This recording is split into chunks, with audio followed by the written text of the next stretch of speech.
so much, Molly, for the warm introduction and for the opportunity to be here today.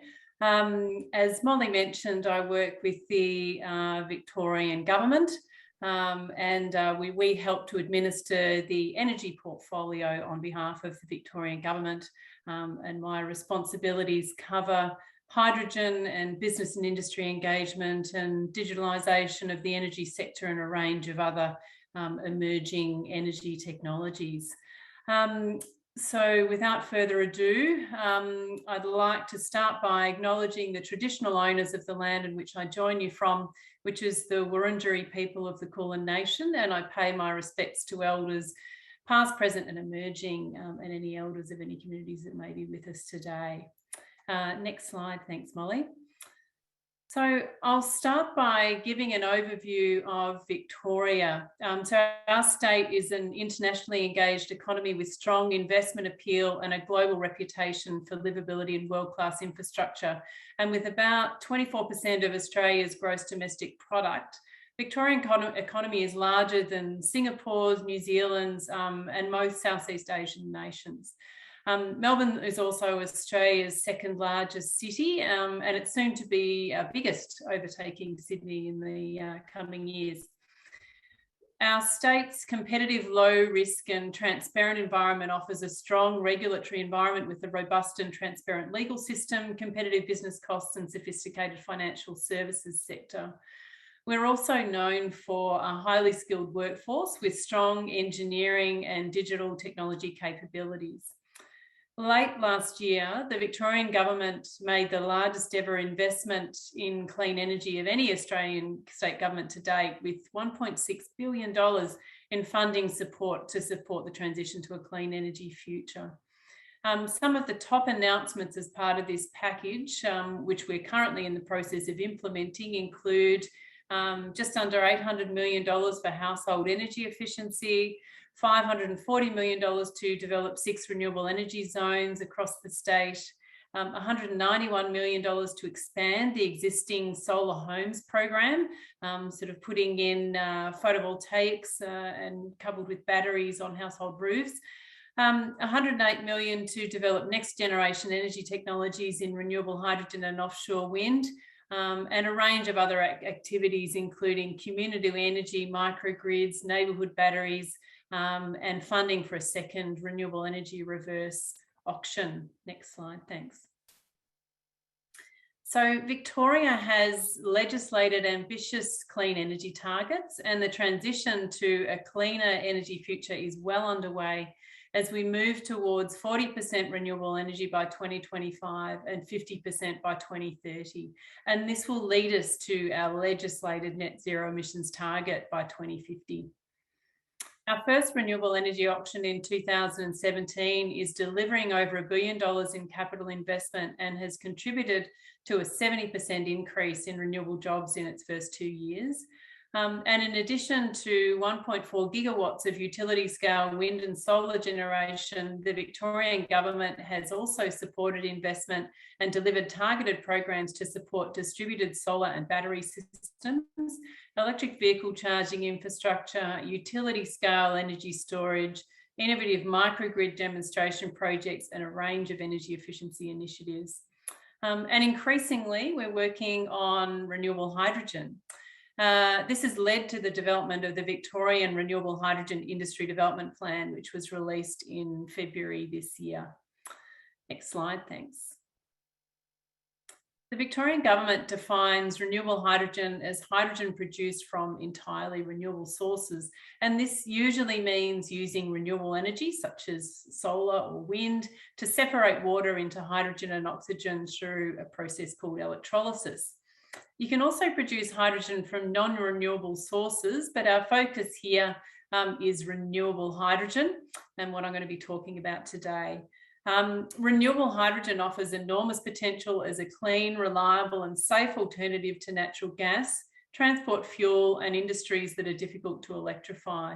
And the Victorian Government is supporting activities across the sector that will address challenges to widespread uptake, such as the cost of renewable hydrogen generation and transporting and storing it efficiently. Next slide, thanks. So our government has a vision for renewable hydrogen to be part of our clean economy and the transition to a net zero emissions future. And as you're no doubt aware, renewable hydrogen offers enormous potential as a clean and reliable alternative to natural gas, transport fuels and industrial feedstocks, among others, and it could fuel the next phase of the global transition to clean energy. We believe that Victoria has many distinct advantages in developing a thriving renewable hydrogen economy, and that's thanks to our extensive existing natural gas reticulated networks, our highly skilled gas and energy workforce, renewable energy resources distributed across the state, especially solar and wind energy, our world-class education and research institutions, including a number of world-class universities, our connected transport networks, including being connected into Australia's busiest container port in Melbourne, and the road and rail networks that connect to other regions and other states. And we've also got export-ready infrastructure, including a number of deep water ports spread along our southern coastline. And while there are real opportunities in the domestic market, we're also keen to establish a thriving export market with strong import interest from markets such as Japan, South Korea and Europe. Next slide, thanks. So our Victorian Renewable Hydrogen Industry Development Plan outlines the Victorian Government's key focus areas and actions to accelerate the development of a renewable hydrogen industry across the state.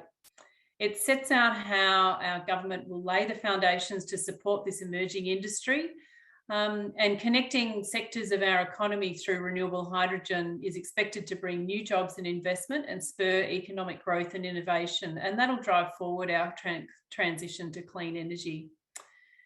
The focus areas for government are set out in the plan, and they set a pathway to establishing a thriving renewable energy industry that we expect to create long-term jobs through new career pathways and skills clusters, build our skills and capacity in renewable hydrogen, drive innovation, and most importantly, reduce greenhouse gas emissions across our industrial, energy and transport sectors. And before I go any further, I'd like to add that although hydrogen from renewable energy is the only type of hydrogen production within the scope of the plan, its development has been informed by and aligns with the policies, projects and initiatives which support other forms of hydrogen production in Victoria, including the Hydrogen Energy Supply Chain or HESC pilot project in the Latrobe Valley, which I'll touch on shortly. Next slide, thanks. So we've already laid the foundations through releasing the plan, and now we're ready to take the first steps. And that includes pilots, research, feasibility studies, investment attraction, building supply chain capabilities, commencing legislative and regulatory changes, and building workforce capability, skills and training opportunities. It's a pretty full agenda, and we want to see the clean energy sector grow and strengthen, to see these new skills and technologies tested and expanded, and connections made between the physical infrastructure, skills and energy resources, and eventually achieve a thriving hydrogen economy. Next slide.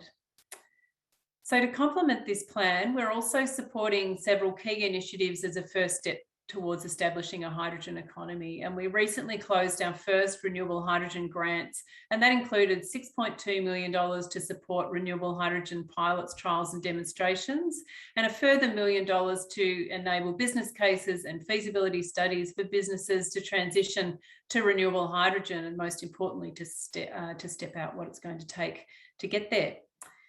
The Victorian Government has also developed the Energy Innovation Fund, and that's within our broader $108 million Energy Innovation Initiative. And the fund makes available over $90 million across multiple rounds for transformational energy projects.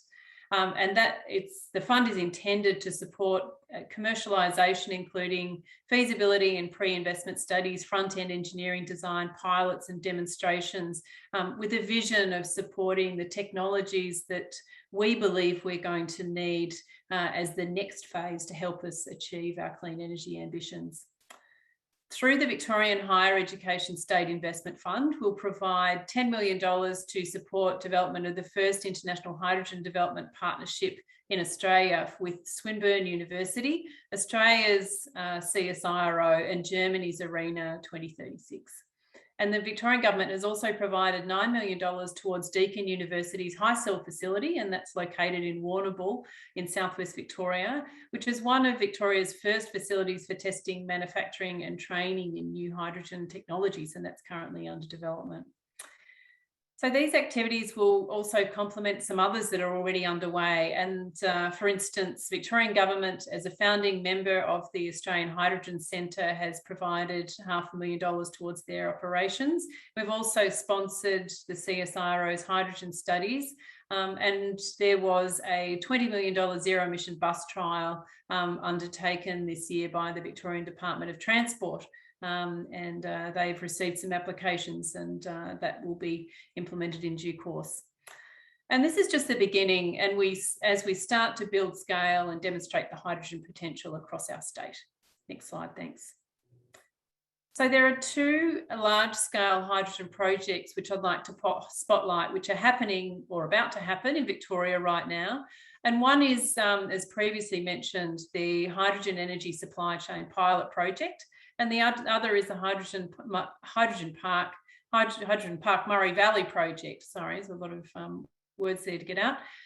The Hydrogen Energy Supply Chain Pilot Project, or HESP project, is a world-first collaboration involving Japanese and Australian industry and a collaboration between Victorian, Australian and Japanese governments. And it generates hydrogen from brown coal and includes carbon capture and storage methods to safely produce and transport hydrogen from the Latrobe Valley in Victoria to the port of Hastings, where it'll be liquefied before shipped to Kobe in Japan. And this will be the first time that liquefied hydrogen has been transported between two continents, and we expect that initial sort of step to be undertaken in the coming months. In May this year, Australia's Renewable Energy Agency, ARENA, committed over $30 million from its Renewable Hydrogen Deployment Fund towards the Hydrogen Park Murray Valley project. And that's a proposal led by the Australian Gas Infrastructure Group and 𝐕𝐢𝐜𝐿𝐺 for a 10 megawatt electrolyser co-located with Northeast Water's wastewater treatment plant in Wodonga in the northeast of the state on the border with New South Wales. And the Victorian government continues to work with these proponents to progress these proposals. Next slide, thanks. As I mentioned, Victoria is well positioned to explore not only opportunities to build domestic hydrogen economy, but also a world-class hydrogen export industry. And global demand for hydrogen is expected to increase dramatically over the coming decades. And that's been driven by the public aspirations of a range of countries, including Japan, Germany and Korea, as they increase their demand for imported hydrogen for their low emission energy needs. And our state's commercial trading ports are engines for economic growth, and they provide critical transport for points in Victoria's transport network.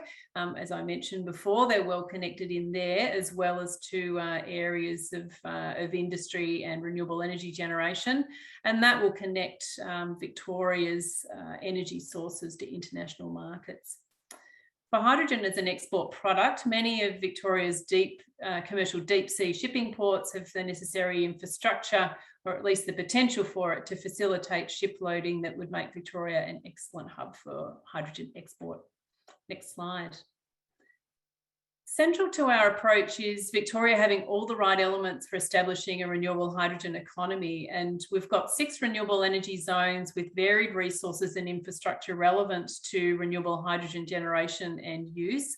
And these include wind and solar energy, transport networks, gas and electricity transmission lines and deep water ports. And the strengths of each region complement activities across the hydrogen value chain and together create a strong ecosystem for hydrogen project development and investment attraction. And we need all our regions activated to make Victoria a global player in clean energy. Next slide, thanks.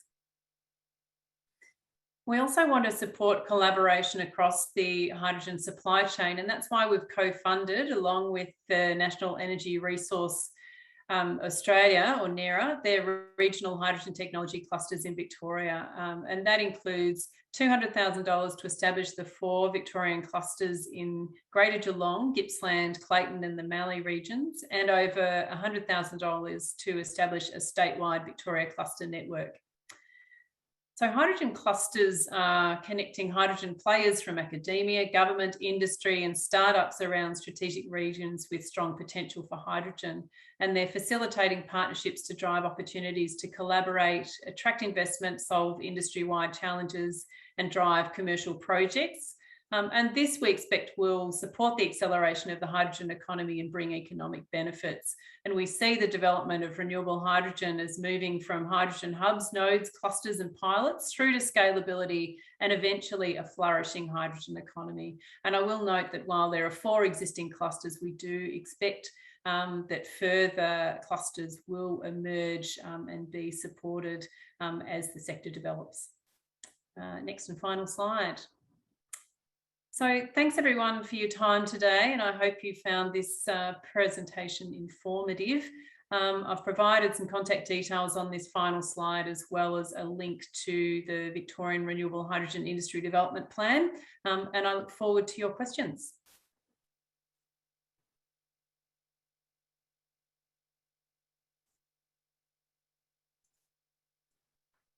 Hi, Gabrielle. Many thanks for your detailed industry roadmap explanation. You're welcome. Yes, and because I think there are a lot of information to digest before the audience can type down any kind of questions. Why not us roll back a little bit and see what kind of questions are raised during the pre-registration stage. And it will be highly appreciated if you can kindly share some inputs about those questions. Can you see the slides? I certainly can, and I would be very, I'd be very happy to provide you with some answers to those questions. If you'd like, I'll just kick off with the first one.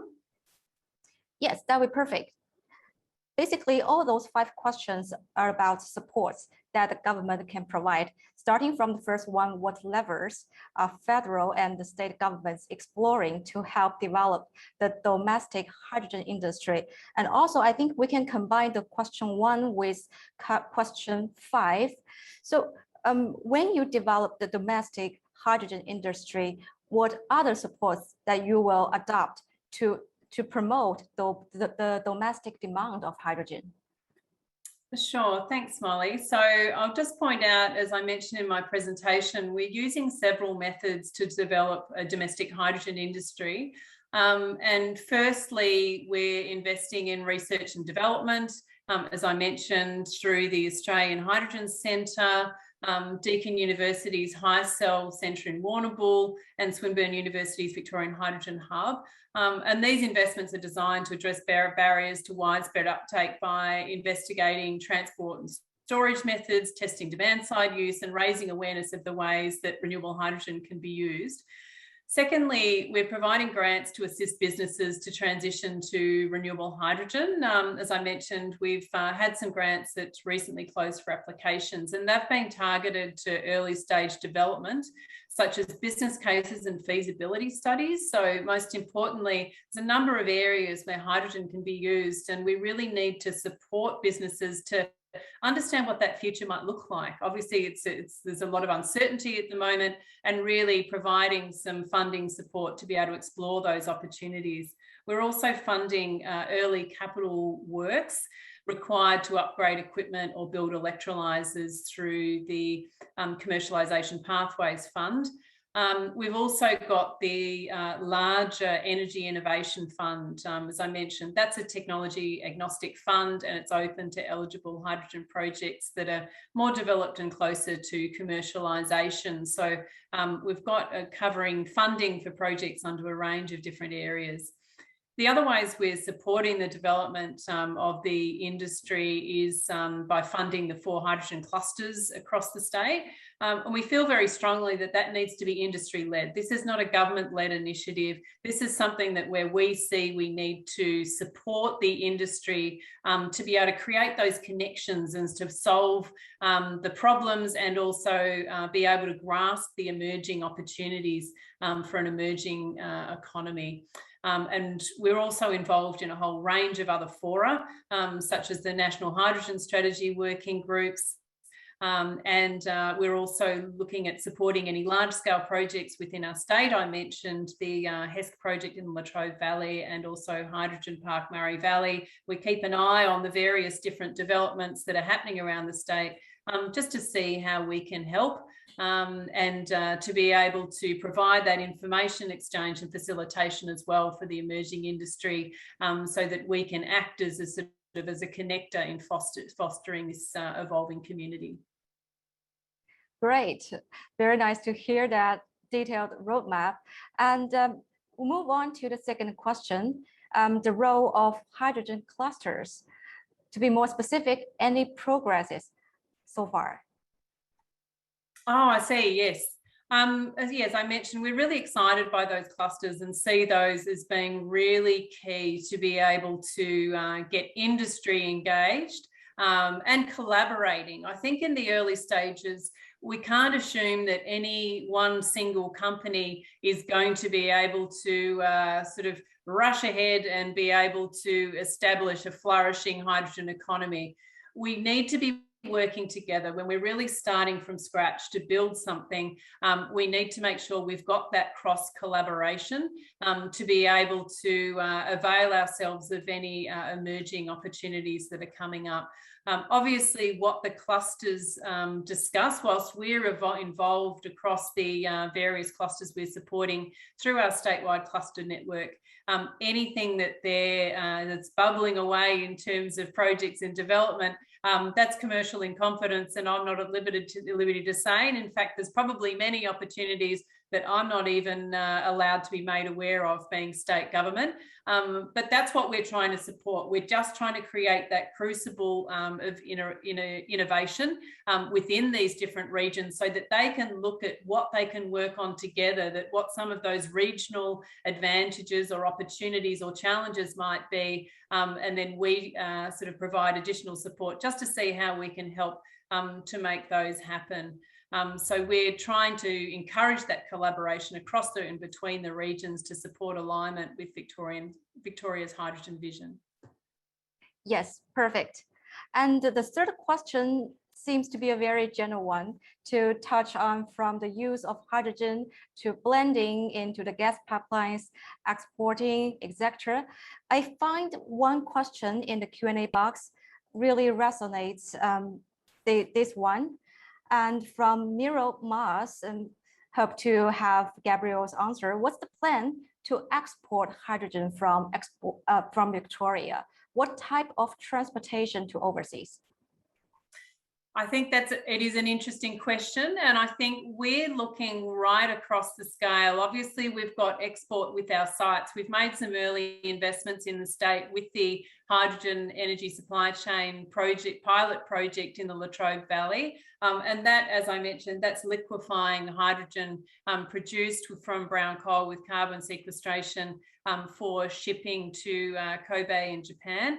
Now that will take a sort of a little while to sort of prove that context, but in the meanwhile, we're not waiting to have the final evaluation on that. We're also looking at the potential, as I mentioned, there's a number of deep water ports across the state, and the potential to be generating hydrogen from renewable sources with the potential to export from different areas across our southern coastline.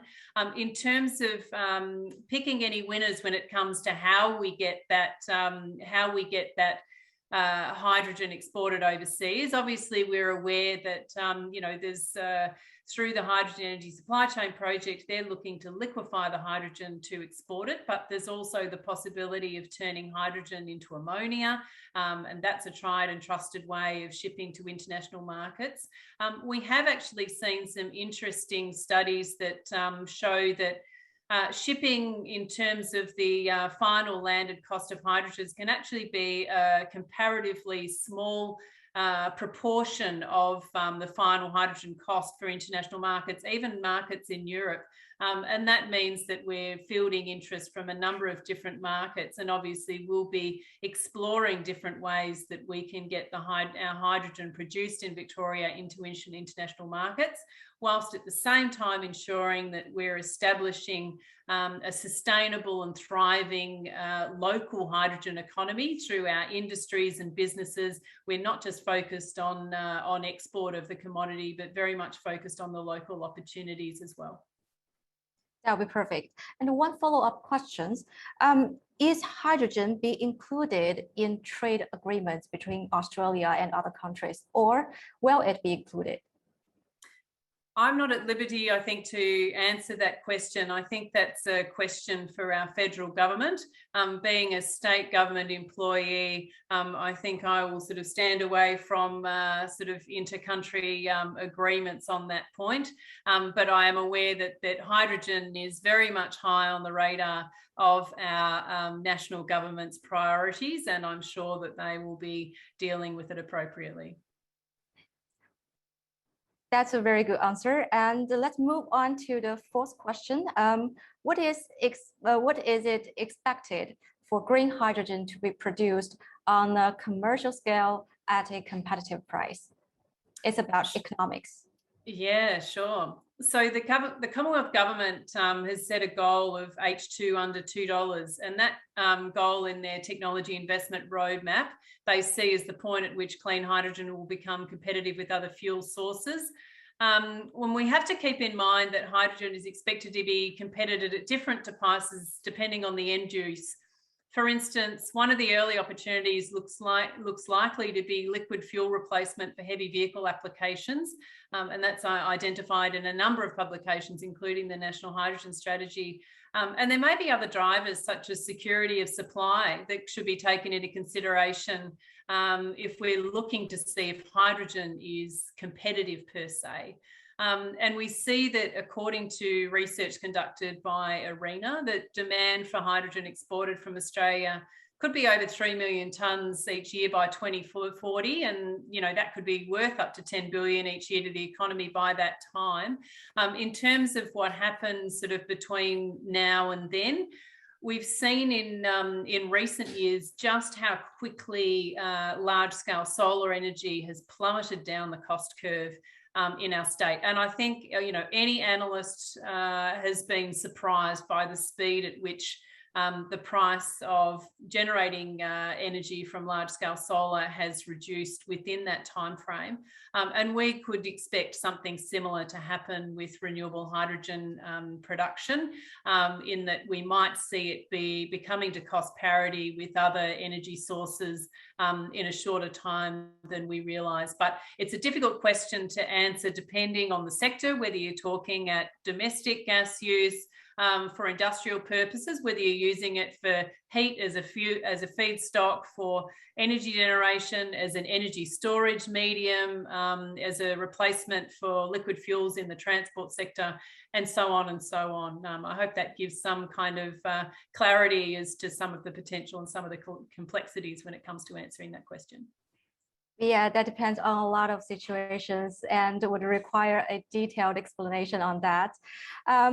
I think we still have one following questions in the Q&A box with regards to the export of hydrogen with LOHC type.